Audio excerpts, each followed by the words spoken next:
الله وبركاته.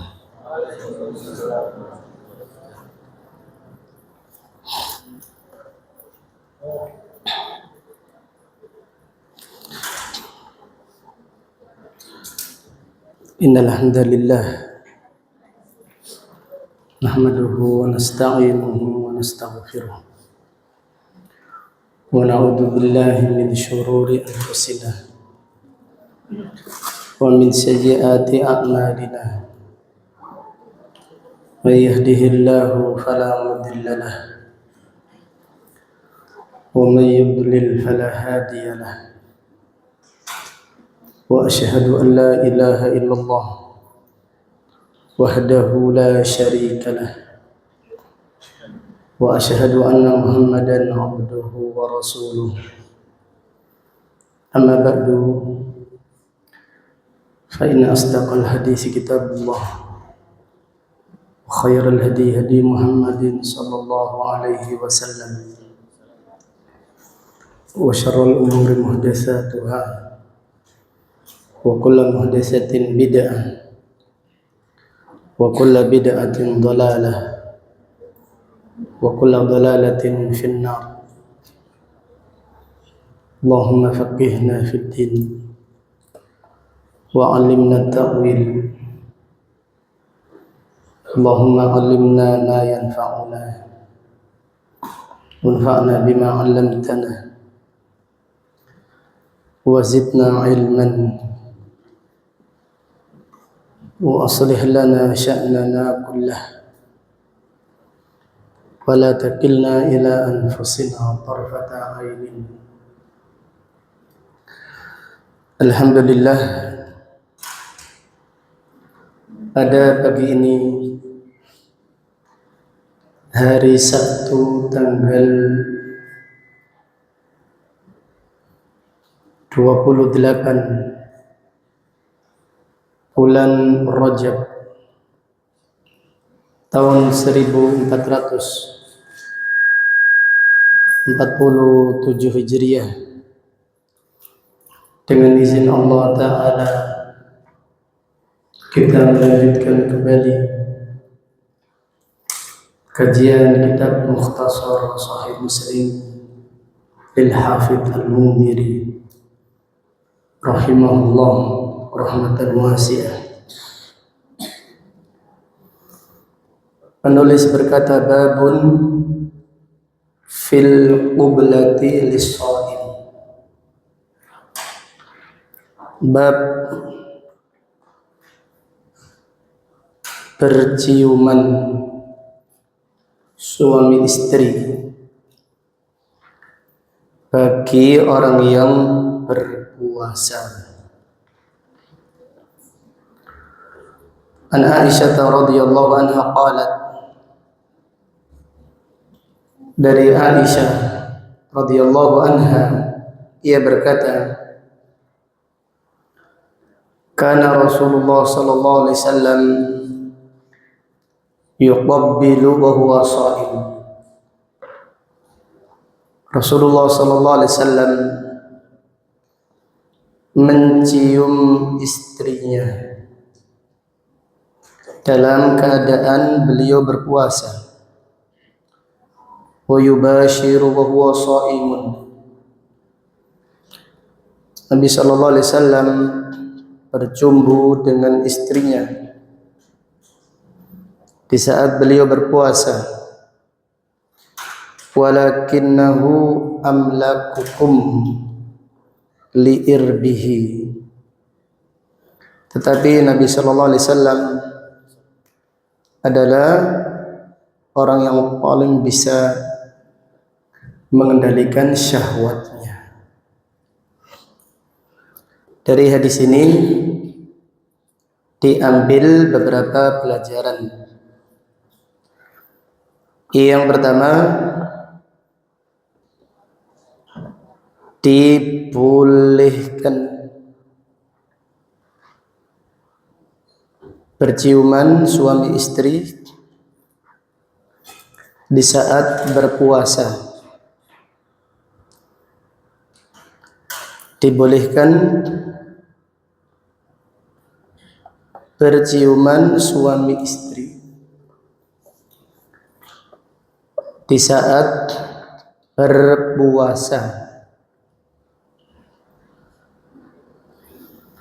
Kemudian yang kedua, mencium istri tidak membatalkan puasa. Mencium istri tidak membatalkan puasa dan tidak mengurangi pahalanya. Jadi mencium istri tidak membatalkan puasa dan tidak mengurangi pahalanya. Kemudian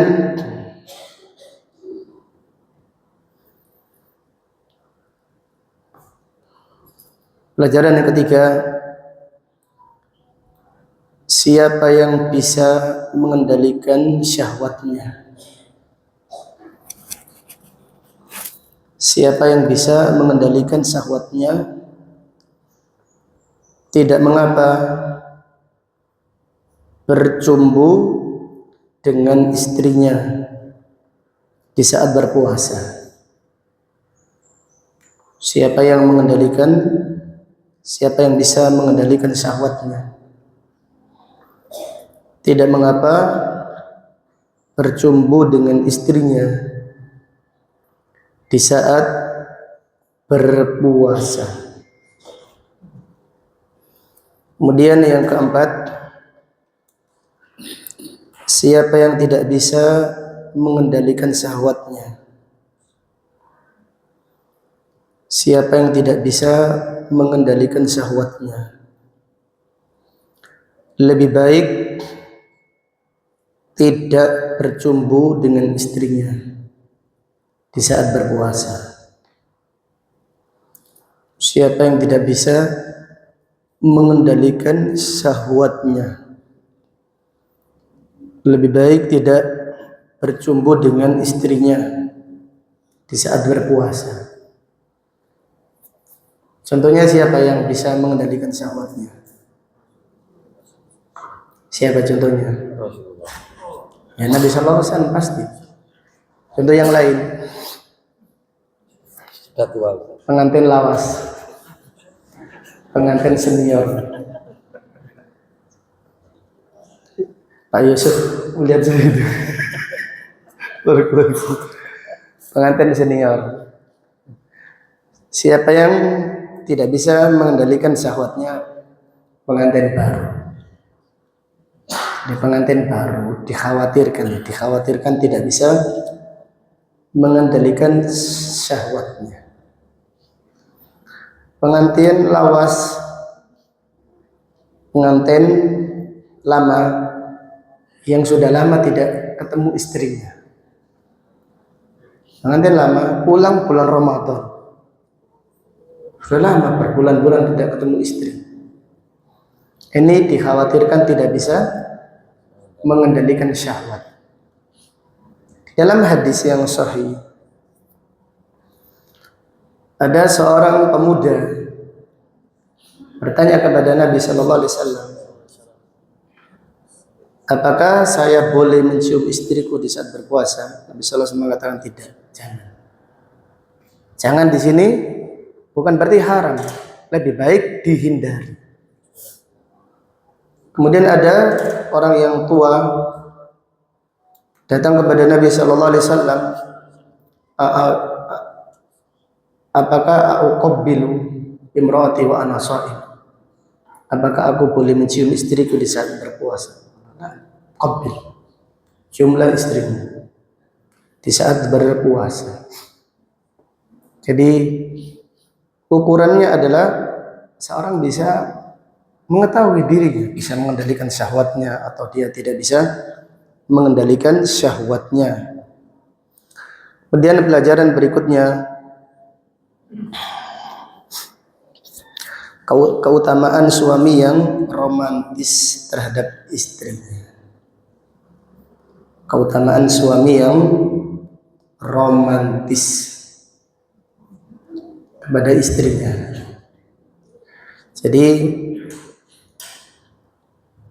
bermesraan dengan istri ini mendapat pahala, menggugurkan dosa. Jadi bermesraan dengan istri itu bernilai pahala. Istrinya dibiarkan, malah dia sibuk main HP. Ini kan tidak benar. Jadi Nabi Shallallahu Alaihi Wasallam sebutkan contoh Nabi Shallallahu Alaihi Wasallam romantis dengan istrinya. Satu di sini beliau bermesraan dengan istri, padahal di saat apa? Berpuasa. Contoh yang lain apa? Menjadi pijakan istrinya Sofia ketika naik. Iya. Ini di Jabang Jainuri, Nabi Sallallahu Alaihi Wasallam menjadi pijakan Sofia ketika naik onta. Jadi sekali-sekali antum praktek. Istrinya mau naik mobil sampai kayak dengkul gitu ya. Mobil truk lah. Mobil truk. Apa mobilnya, walaupun mobilnya pendek tidak apa-apa. Tidak apa-apa mengamalkan sunnah. Ini kemuliaan ini, masya Allah. Ya Pak Yusuf ya, siapa Yusuf ya? Pak Yusuf ya, masya Allah. Contoh lagi tadi balapan lari. Nabi Sallallahu Alaihi Wasallam lomba lari dengan Aisyah radhiyallahu anha. Apalagi contoh lagi apa kamu? Iya, Nabi Sallallahu Alaihi Wasallam menghafal Al-Quran di pangkuan Aisyah. Bahkan subhanallah yang menakjubkan, Nabi Sallallahu Alaihi Wasallam meninggal dunia di pangkuannya Aisyah. Jadi Nabi Sallallahu Alaihi Wasallam adalah seorang suami yang romantis dengan istri-istrinya. Ini menunjukkan keutamaan suami yang romantis, suami yang asik. Tapi suami yang tidak romantis ini gersang, suami yang kurang mencontoh kehidupan Rasulullah Sallallahu Alaihi Wasallam. Bab berikutnya,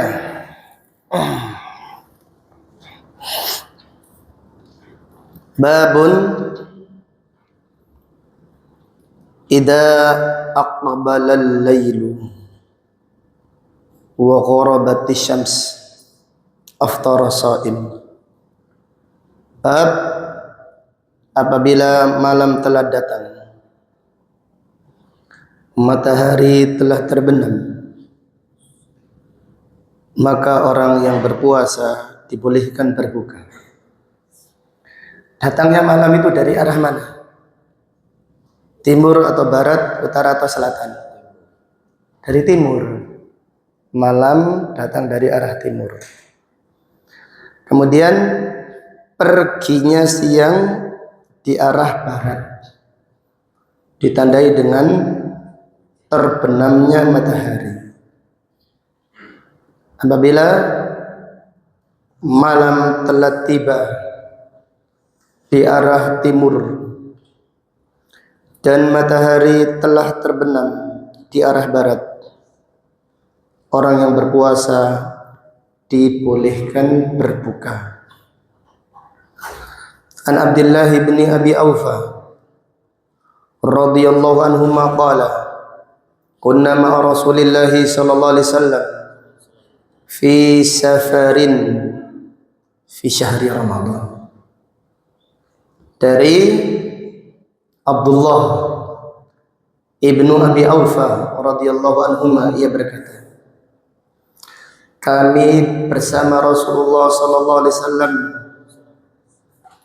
di suatu perjalanan pada bulan Ramadan. Jadi para sahabat safar bersama Nabi sallallahu alaihi wasallam pada bulan Ramadan. Sekarang pertanyaan, apa safarnya Nabi sallallahu alaihi wasallam? Untuk apa kira-kira? Untuk jihad. Jadi safarnya Nabi sallallahu alaihi wasallam dengan para sahabat adalah safar untuk umrah atau untuk haji atau safar untuk apa? Untuk jihad. Demikian safarnya Rasulullah sallallahu alaihi wasallam dengan para sahabat radhiyallahu taala anhum. Falamma ghabati syamsu, ketika matahari telah terbenam, qala ya fulanu inzil fajdah lana. Nabi sallallahu alaihi wasallam berkata kepada seorang sahabat, wahai fulan, turunlah, ijdah lana, siapkanlah buka puasa untuk kami. Ijdah artinya campurkanlah sawik dengan air. Jadi sawik ini gandum campur dengan air. Gandum yang digoreng atau kue gandum dicampur dengan air, diaduk. Ambilkanlah al-jadah untuk kami. Qala ya Rasulullah, inna alaika naharan. Sahabat tersebut berkata, ya Rasulullah, sesungguhnya siang masih kelihatan. Jadi ketika matahari baru terbenam, di arah barat ini masih terang. Jadi ketika matahari terbenam, lihatlah matahari ketika terbenam, seakan-akan masih siang, masih terang. Sehingga sahabat tersebut berkata, ya Rasulullah, inna alaika nahar. Jadi sesungguhnya engkau masih melihat siang. Qala inzil fajdah lana.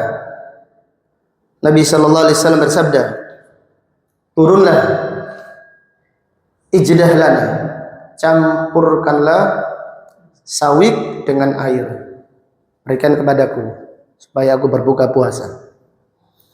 Qala fanazala fajadaha. Lalu sahabat tersebut turun dan mencampur kue gandum dengan air, diaduk.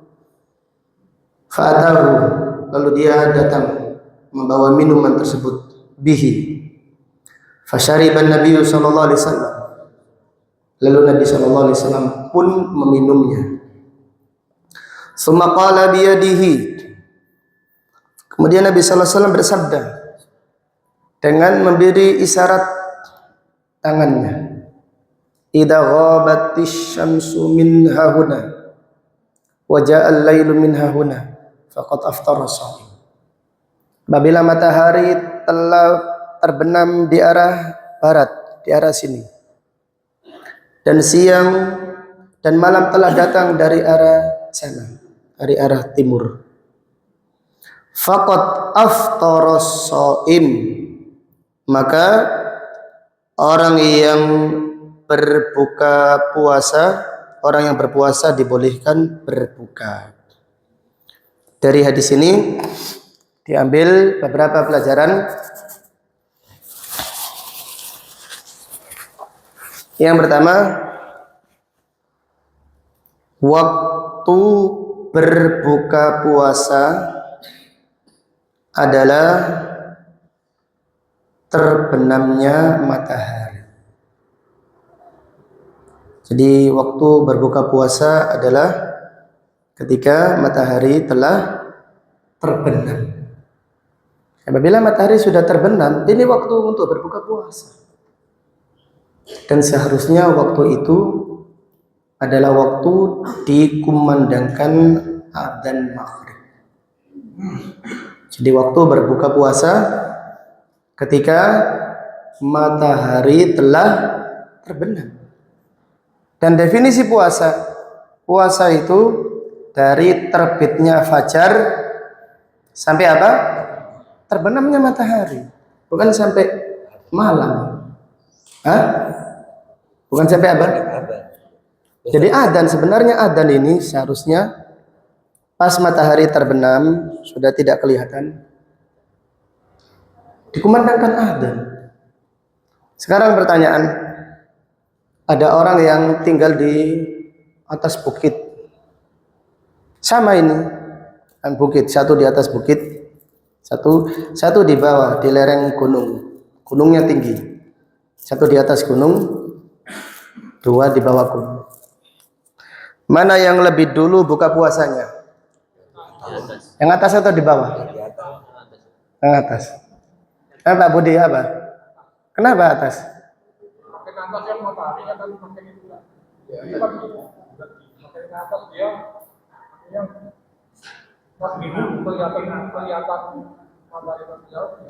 Lebih dulu mana buka puasanya?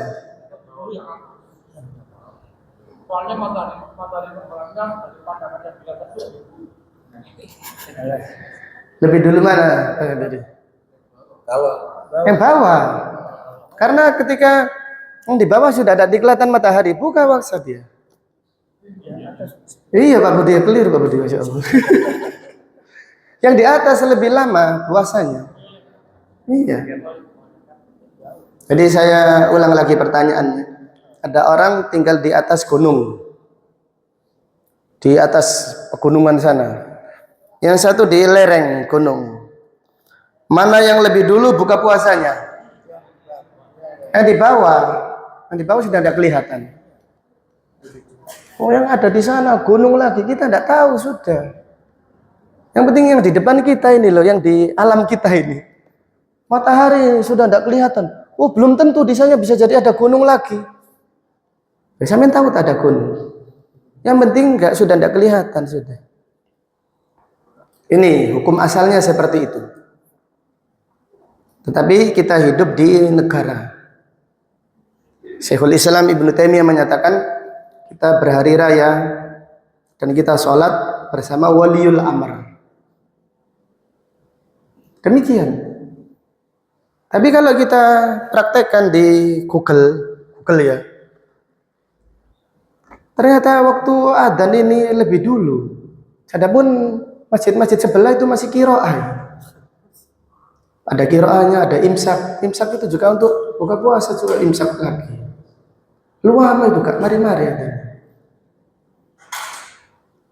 Gimana sikap kita ini? Sebenarnya waktu buka itu sudah tiba. Ini gampang sebenarnya, tidak susah-susah. Untuk melihat matahari sudah terbenam, sudah waktu buka puasa. Belum ada, minum langsung. Nah, lebih selamat kita mendengarkan apa? Mendengarkan adzan. Oleh karenanya kalau kita di pondok, santri ini adzannya lebih awal. Mereka masih qiraahnya mungkin 1 menit lagi baru selesai, 1-2 menit lah. Sudah adzan. Kalau sudah adzan sudah selesai, sudah tidak masalah. Demikian. Sedangkan yang radio sebelah ini kan bukan waliul amr gitu loh. Radio sebelah itu bukan waliul amr gitu loh. Waliul amr itu Kementerian Agama contohnya. Nah, demikian. Wallahu ta'ala alam. Jadi sebenarnya waktu berbuka puasa adalah ketika matahari terbenam. Jadi ketika matahari terbenam, ibarat ini masih terang. Nah, di sini lihatlah, ya Rasulullah, masih terang ya Rasulullah. Barat masih terang. Karena ketika matahari baru terbenam, masih ada cahaya. Pantulan cahayanya itu masih ada, masih terang di arah barat. Nabi SAW bersabda, "Idza ghabatis syamsu." Apabila matahari terbenam di arah barat dan malam telah datang di arah timur, faqad aftara shaim, maka orang yang berpuasa dibolehkan berbuka. Wallahu ta'ala alam. Bab berikutnya,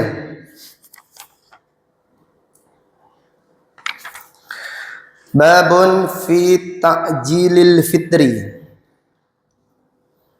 Bab mensegerakan berbuka puasa. An Sahal ibni Sa'ad radhiyallahu anhuma anna Rasulullah sallallahu alaihi wasallam qala la yazalun nasu bi khairin ma ajjalul fitrah. manusia atau kaum muslimin selalu berada di atas kebaikan selama mereka mensegerakan buka puasa. Jadi umat Islam selalu berada di atas kebaikan selama mereka mensegerakan buka puasa. Apa maksud hadis ini? Apa hubungannya mensegerakan buka puasa dan kebaikan, tanda kebaikan umat Islam? Umat Islam ini masih baik-baik saja. Tandanya mensegerakan buka puasa. Apa maksudnya? Apa maksudnya? Di atas sudah perintah Rasulullah SAW. Iya, sallallahu alaihi wasallam. Maksudnya adalah mengagungkan sunnah. Bukan hanya sekedar mensegerakan, tidak, mengagungkan sunnah.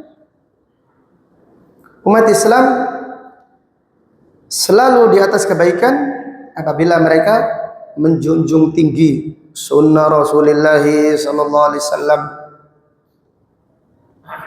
seperti generasi para sahabat.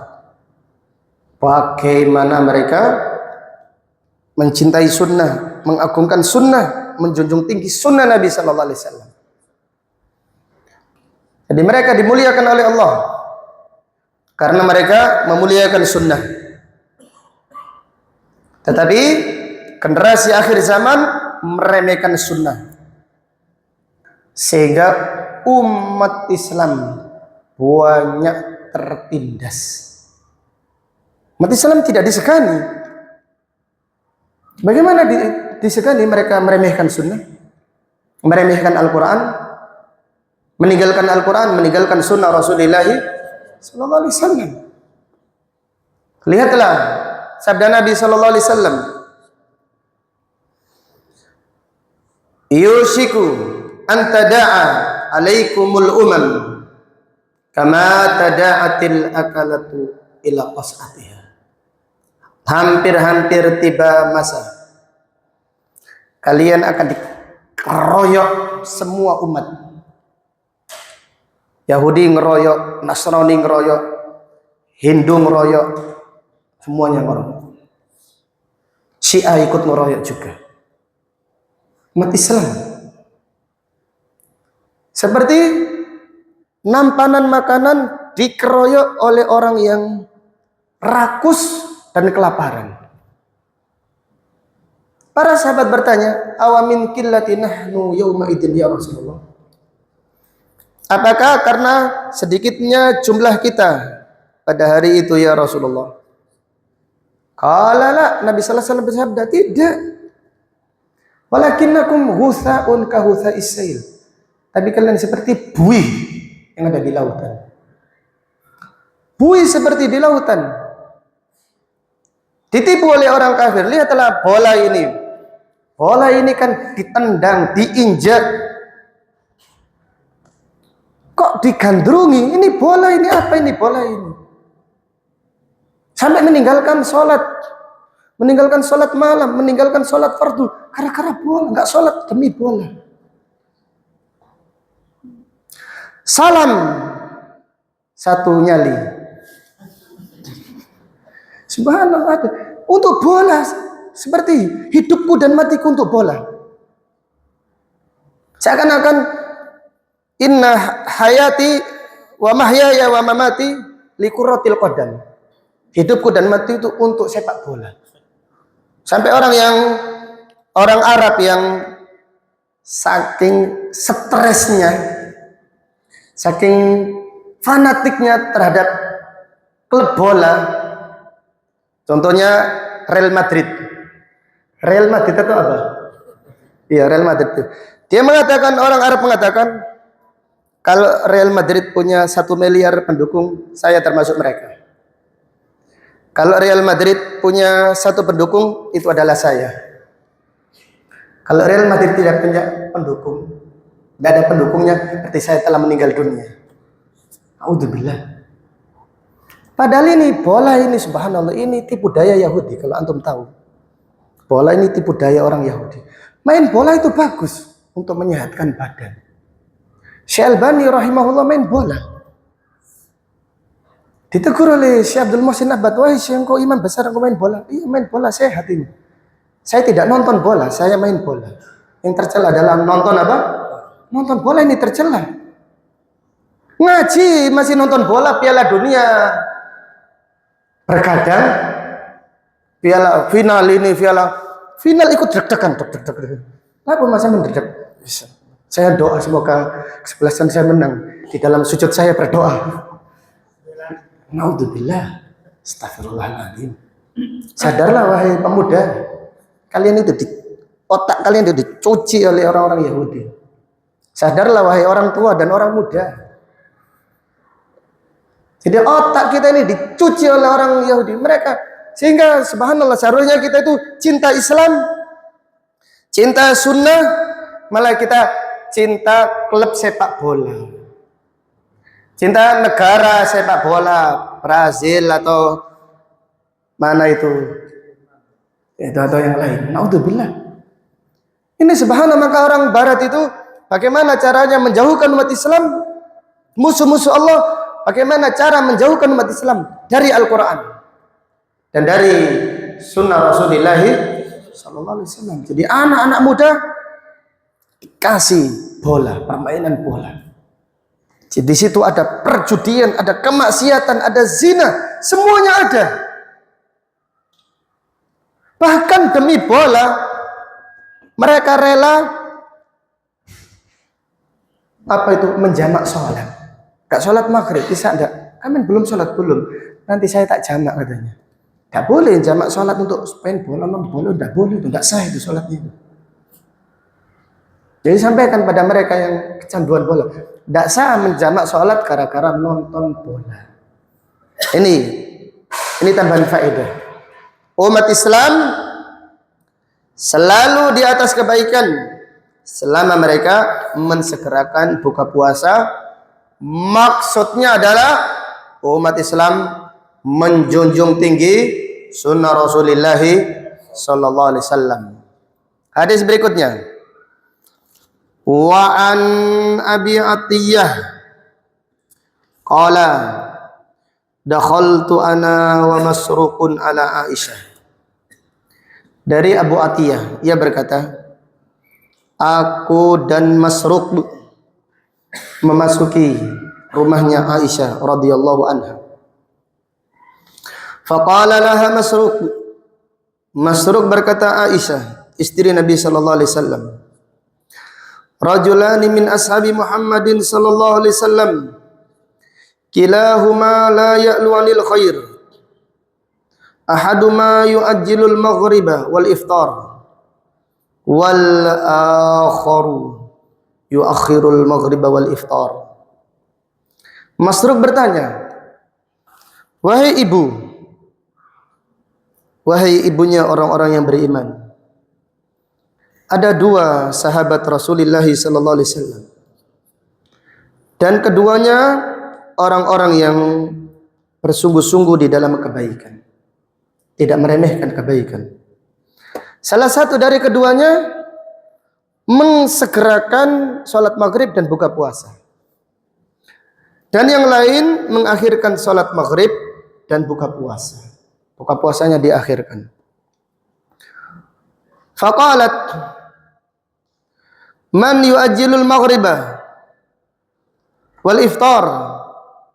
Qulna Abdullah. Aisyah bertanya, siapa yang mensegerakan salat maghrib dan buka puasa? Kami menjawab Abdullah bin Mas'ud. Qalat hakada kana Rasulullah sallallahu alaihi wasallam yasna'u. Aisyah berkata, demikianlah yang dilakukan oleh Rasulullah sallallahu alaihi wasallam. Dari hadis ini atau dari bab ini diambil beberapa faedah dan pelajaran-pelajaran penting. Yang pertama, perintah mensegerakan buka puasa. Yang pertama, perintah mensegerakan buka puasa. Jadi karena di dalam lafaz yang lain Nabi SAW bersabda, Inna ma'syaral anbiya, sesungguhnya kami para nabi dan para rasul alaihimus salatu wassalam umirna bita'jili fitrina, kami diperintahkan untuk mensegerakan buka puasa, wa ta'khiri suhurina, dan kita diperintahkan mengakhirkan makan sahur.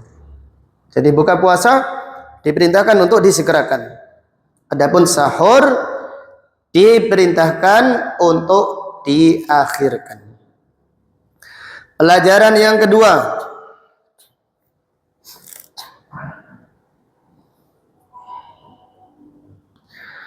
mensegerakan buka puasa lebih besar pahalanya daripada mengakhirkannya. Mensegerakan buka puasa lebih besar pahalanya daripada mengakhirkannya. Jadi subhanallah, kalau akal-akalan yang mengakhirkan ini kira-kira lebih banyak atau lebih sedikit pahalanya? Kalau sesuai akal-akalan saja. Lebih banyak. Lebih banyak. Kalau pakai akal-akalan, kan puasanya lebih panjang. Tapi tidak demikian. Jadi, mensegerakan buka puasa lebih besar pahalanya. Karena ini yang diperintahkan Nabi SAW. Mensegerakan buka puasa lebih besar pahalanya daripada mengakhirkannya. Kemudian pelajaran berikutnya, mensegerakan buka puasa lebih sesuai dengan sunnah. Mensegerakan buka puasa lebih sesuai dengan sunnah Rasulullah Sallallahu Alaihi Wasallam. Jadi kalau sudah kena sunnah ini pahalanya berlipat-lipat. Subhanallah. Para ulama salaf mengatakan, jadi ahlu sunnah sedikit amalnya, tapi pahalanya berlipat ganda. Ahlul bid'ah banyak amalnya, tapi sedikit pahalanya. Karena sunnah ini meningkat, melipat gandakan pahala.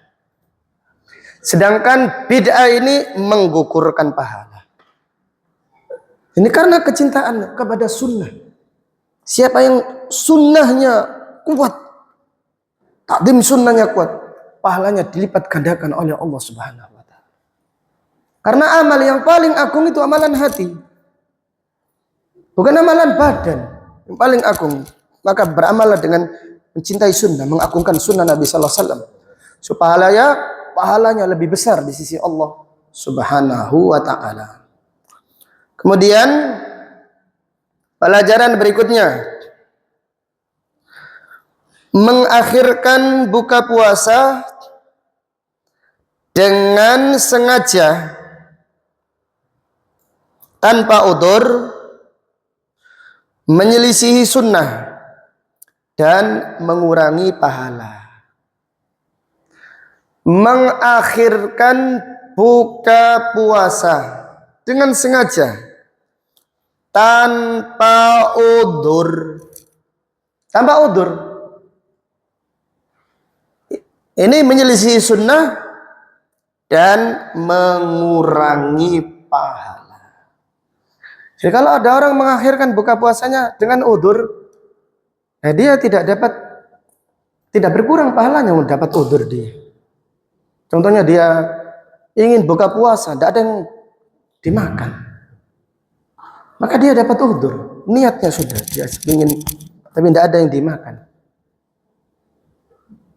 Ini saat dia ngemut apa pasir gitu kan tidak mungkin. Jadi dia nggak ada, intinya tidak ada yang dimakan, dia udzur, dia tetap pahala. Tapi ada orang yang mengakhirkan buka puasa tanpa udzur, dengan sengaja tanpa udzur, menyelisih sunnah dan mengurangi apa tadi? Pahalanya berkurang. Jadi ada orang sahurnya, katakan sahurnya 12:30, bukanya 9:30 malam. Ada orang yang sahurnya jam 4 sekarang adzan, jam 4 lebih dikit, jam 4 kurang 10 baru sahur, bukanya maghrib langsung buka. Yang kedua ini lebih besar pahalanya, lebih sesuai sunnah, lebih afdal, lebih suci, lebih agung, lebih mulia, lebih bagus, lebih sempurna. Demikian. Jadi siapa yang mengakhirkan buka puasa dengan sengaja tanpa udzur, maka ia menyelisih sunnah dan berkurang apa tadi? Pahalanya berkurang. Naudzubillah. Kemudian pelajaran berikutnya,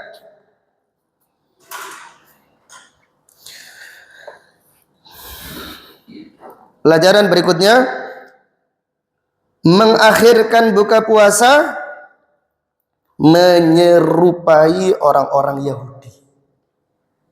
Jadi mengakhirkan buka puasa ternyata menyerupai orang Yahudi.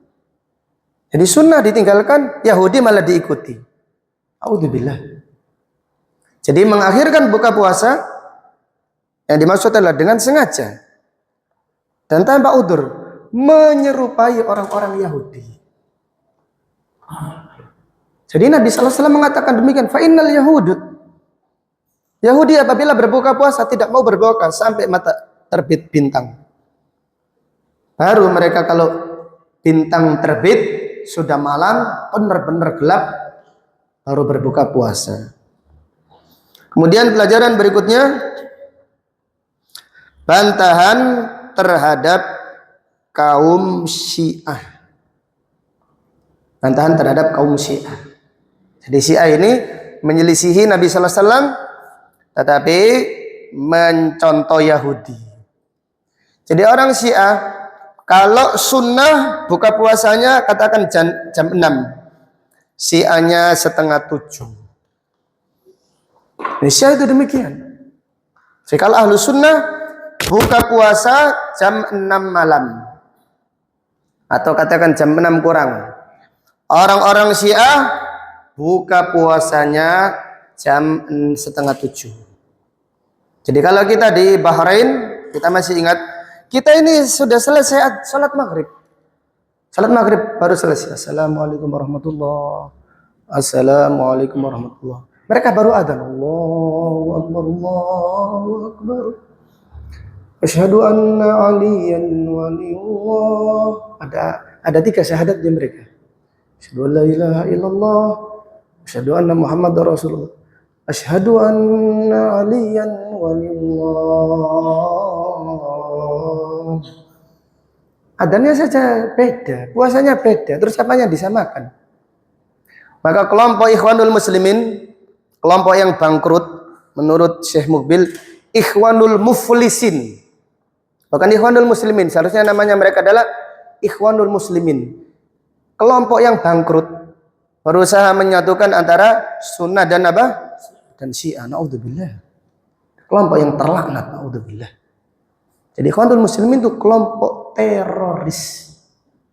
Teroris Ikhwanul Muslimin, Hizbut Tahrir. Itu kelompok teroris itu. Jangan tertipu dengan propaganda dan tipu daya mereka. Kemudian di antara faedah yang diambil, fadlu ta'dhimi sunnah, keutamaan mengagungkan sunnah. Ini keutamaan mengagungkan sunnah. Jangan diremehkan sunnah Nabi sallallahu alaihi wasallam. Ini jenggotnya dikerik. Nah, bangga jenggotnya dipanjangkan ini. Biarkan orang mengejek, biarkan orang. Nanti semoga Allah beri hidayah orang-orang yang seperti itu. Jangan malu dengan sunnah Nabi sallallahu alaihi wasallam. Para sahabat sangat cinta sunnah Nabi sallallahu alaihi wasallam. Ada seorang sahabat pakai cincin emas, dibuang Nabi sallallahu alaihi wasallam. Beliau berkata, "Ayasurruka? Apakah kamu suka diganti oleh Allah cincin dari api neraka?" Kemudian Nabi sallallahu alaihi wasallam masuk rumahnya. Setelah itu sahabat-sahabat yang lain berkata, "Wahai fulan, ambil cincinmu tadi, juallah." Nabi sallallahu alaihi wasallam hanya melarang untuk apa tadi? Memakainya. Sahabat tadi berkata, cincin yang dibuang Nabi sallallahu alaihi wasallam, aku tidak akan memakainya selama-lamanya. Ambil kamu, kalau mau ambil, saya tidak mau ambil selama-lamanya. Cincin yang dibuang Rasulullah sallallahu alaihi wasallam, aku tidak akan mengambilnya selama-lamanya. Jadi subhanallah, mencintai sunnah ini menggugurkan dosa, melipat gandakan pahala. Jadi ada orang beramal biasa-biasa saja. Contohnya masuk masjid, duduk, salat tahiyatul masjid. Ini sunnah, cintai sunnah. Sunnah Nabi sallallahu alaihi wasallam agungkan. Jadi jamaah pengajian itu jamaah yang mencintai sunnah Rasulullah sallallahu alaihi wasallam, bukan meremehkan sunnah. Sunnah itu untuk dijunjung tinggi, dicintai, dimuliakan, diagungkan. Allah akan memuliakan kita dunia dan akhirat. Dimuliakan oleh Allah Subhanahu wa taala. Imam Malik berkata, "Laulaqiya abdun." Sekiranya seorang hamba bertemu dengan Allah, laulaqiyallaha abdun. Sekiranya seorang hamba bertemu dengan Allah membawa dosa sepenuh bumi, sepenuh langit. Tsumma laqiyallaha ala sunnah, tapi dia bertemu dengan Allah di atas sunnah. Dia di surga ma'an nabiyyin, bersama para nabi alaihi wassalatu wassalam. Wasiddiqin, para siddiqin, para syuhada, para salihin, wa hasuna ulaika rafiqa. Dan mereka adalah sebaik-baik teman. Jadi cintai sunnah, bencilah bid'ah. Contohnya ada peringatan Maulid, peringatan Isra dan Mi'raj. Bencilah peringatan Isra dan Mi'raj. Bencilah peringatan Isra dan Mi'raj.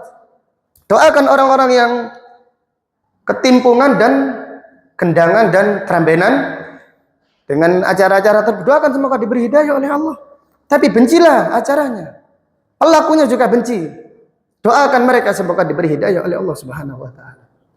Abu Idris Al-Khawlani berkata, rahimahullah, seorang ulama dari tabi'in, "La an ara fil masjidi naran la astati'u idfa'aha.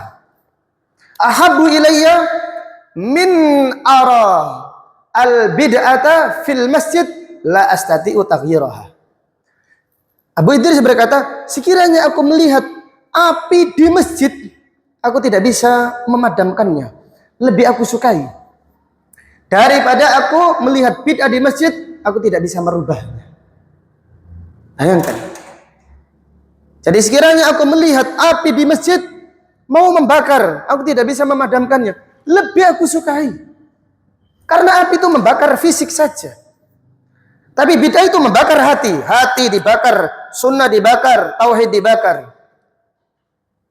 Lebih aku sukai daripada aku melihat bid'ah di masjid, tapi aku tidak bisa merubahnya.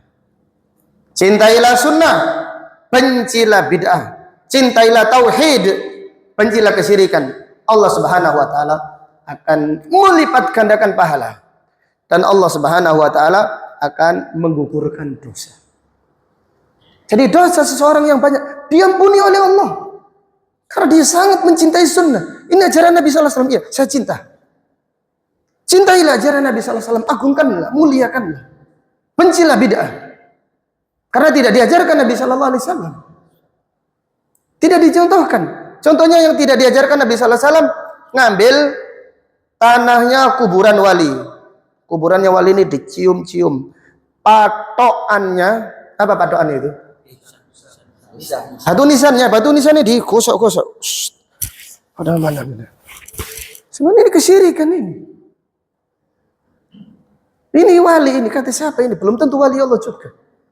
Bisa jadi dia wali murid atau wali santri atau wali apa gitu. Wali Allah dari mana? kuburannya diusap-usap. Waduh, parah. Kalau di masjid tidak khusyuk. Saya pernah dari rumah sakit jam 11 malam atau jam 11 kurang. Saya mampir di Benowo. Di kuburan Benowo itu ada kuburan Pangeran Benowo. Pangeran Benowo itu. Nggak tahu ini kerajaannya di mana itu. Ada jelas ada kuburan Pangeran Benowo. Saya dulu masih ingat SMP sering ke situ. Sini mampir di situ lewat. Nah, saya masuk ke kuburan itu. Di malam sendiri ada orang doa membelakangi, yakni menghadap utara, tidak menghadap kiblat. Berdoa gini dengan khusyuk, subhanallah. Minta kepada mayit yang telah meninggal dunia. Apakah ini tidak kesyirikan? Ini kesyirikan yang nyata ini. Berdoa kepada orang yang telah meninggal dunia. Na'udzubillah. Wallahu ta'ala alam. Kemudian kita lanjutkan bab berikutnya. Babun an-nahi 'anil wisali fi shaum. Bab larangan menyambung puasa. Jadi yang dimaksud menyambung puasa adalah berpuasa beberapa hari, tidak makan sama sekali. Jadi yang dimaksud menyambung puasa adalah berpuasa beberapa hari dan tidak makan sama sekali. Contohnya orang sahur hari Senin, bukanya hari Ahad. Wisol 1 pekan contohnya. Ya ada, subhanallah ada. Jadi tidak sahur yang tidak buka, tidak makan sama sekali. Ini dilarang oleh Rasulullah Sallallahu Alaihi Wasallam. Dan puasa wisol ini adalah puasa yang khusus untuk Rasulullah Sallallahu Alaihi Wasallam. Adapun Nabi Sallallahu Alaihi Wasallam tidak mengapa puasa wisol. Ada dalil kekhususannya puasa wisol atau puasa beberapa hari. Jadi beberapa hari ini tidak makan sama sekali. Kalau kita puasa Ramadan 30 hari. Tapi ada sahurnya, ada bukanya. Nanti jam 3 sahur lagi, setengah 4 sahur lagi. Puasa wisol tidak. Puasa 1 pekan ya sahur sekali. Bukanya nanti di pekan yang ke-7. Ini namanya puasa wisol. Ini hukumnya dibenci, dilarang Rasulullah Sallallahu Alaihi Wasallam, dibenci. Jadi kalimat dibenci, Allah yang benci, Nabi Sallallahu Alaihi Wasallam membenci. Maka siapa yang puasa wisol dengan puasa yang biasa, kira-kira lebih besar mana pahalanya? Biasa yang sahurnya menjelang subuh dan bukanya pas ketika matahari terbenam. Ini lebih besar pahalanya. Adapun orang yang merasa kuat, saya tak puasa. Sahur plus buka. Berarti puasa 1 hari 1 malam. Ya silahkan, tidak apa-apa. Ini tidak apa-apa kalau ini. Tapi tetap pahalanya berkurang. Tidak mengapa berpuasa wisol dari sahur sampai sahur lagi. Tetapi walaupun demikian pahalanya tetap berkurang. Kita baca hadisnya. Nabi Hurairah radhiyallahu anhu qala, dari Abu Hurairah radhiyallahu anhu ia berkata, naha Rasulullah sallallahu alaihi wasallam 'anil wisali. Rasulullah sallallahu alaihi wasallam melarang puasa wisol. Faqala rajulun minal muslimin. Ada seorang dari kaum muslimin berkata, fa innaka ya Rasulullah tuwasilu. Tetapi engkau ya Rasulullah puasa wisal. Sekarang pertanyaan, kenapa sahabat tersebut mengatakan demikian?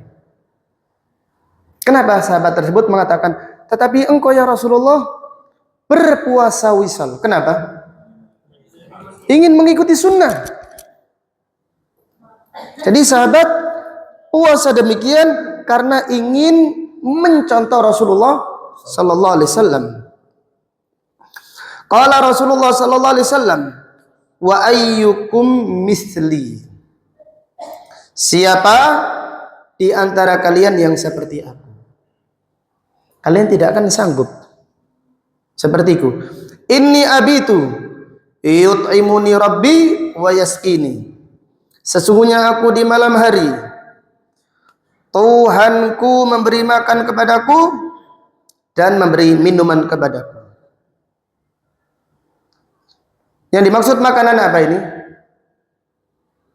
Jadi makanan apa? Sesungguhnya Rabbku di malam hari memberi makan kepadaku dan memberi minuman kepadaku. Makanan apa ini? Makanan hati, makanan jiwa. Jadi makanan itu ada dua, makanan badan dan makanan hati. Roh itu perlu makanan. Roh itu perlu makanan. Jadi makanan di sini adalah to'am ruh, makanan ruh. Bukan makanan. Makanan dimakan gitu tidak. Jadi makanan itu dua. At-ta'am ada makanan itu ada dua. Makanan jasmani dan makanan apa? Rohani. Jadi makanan jasmani yang kita makan ini nasi, pecel, kemudian kurma. Ini makanan jasmani. Adapun makanan rohani, zikir kepada Allah, membaca Al-Qur'an. Ini makanan rohani, menuntut ilmu itu hida. Jadi contohnya menuntut ilmu. Ini jiwa yang hidup, makanan. Hatinya dihidupkan, disirami. Orang nggak pernah ngaji, hatinya mati, hatinya sakit, kersang, hampa.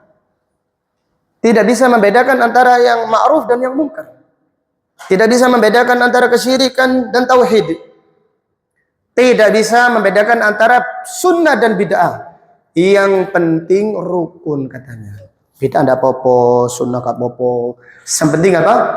Rukun. Alhamdulillah. Karena akibatnya hatinya tidak hidup, hatinya mati. Jadi hatinya mati, tertutup sudah. Tidak bisa membedakan antara yang mungkar dan yang ma'ruf. Antara iman dan kufur tidak bisa membedakan. Karena hatinya tidak dikasih makanan. Tidak ada makanan rohaninya. Demikian. Jadi yang dimaksud makanan di sini adalah makanan ruh, makanan hati. Makanan rohani. Falamma abau. Ketika para sahabat enggan an yantahu anil wisal. Ketika para sahabat enggan berhenti dari puasa wisal. Wa shala bihim yauman. Nabi SAW menyambung lagi satu hari. Summa yauman, kemudian 2 hari lagi berikutnya. Kemudian summa ra'awul hilal. Di hari yang berikutnya tadi mereka melihat hilal. Faqala Nabi SAW bersabda, "Lau ta'akhkharul hilal lazidtukum." Sekiranya hilal tidak kelihatan, aku akan menambahkan kalian.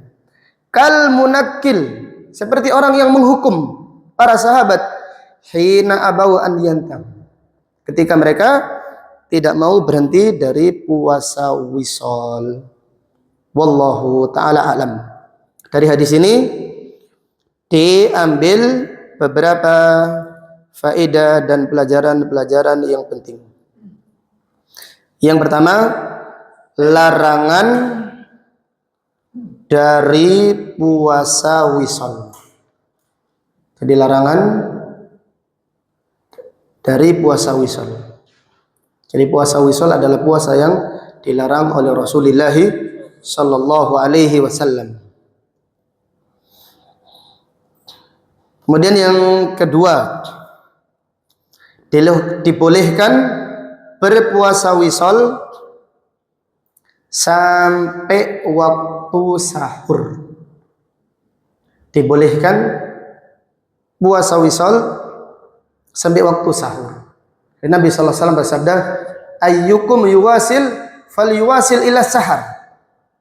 Siapa di antara kalian yang puasa wisol, hendaklah dia puasa sampai waktu sahur. Ini dibolehkan. Tetapi walaupun demikian, pahalanya berkurang. Walaupun demikian, siapa yang puasa wisol, pahalanya berkurang.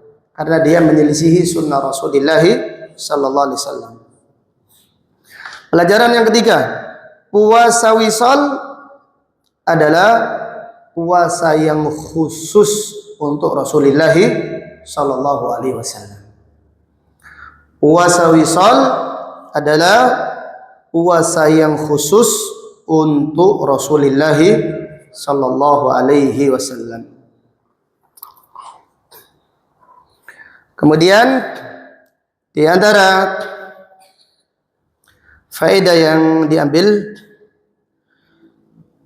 fihi masyru'iyatu al-iqab ala man khalafa sunnah, disyariatkan menghukum siapa yang menyelisihi sunnah. Disyariatkan menghukum siapa yang menyelisih sunnah. Jadi orang-orang yang menyelisih sunnah itu seharusnya dihukum.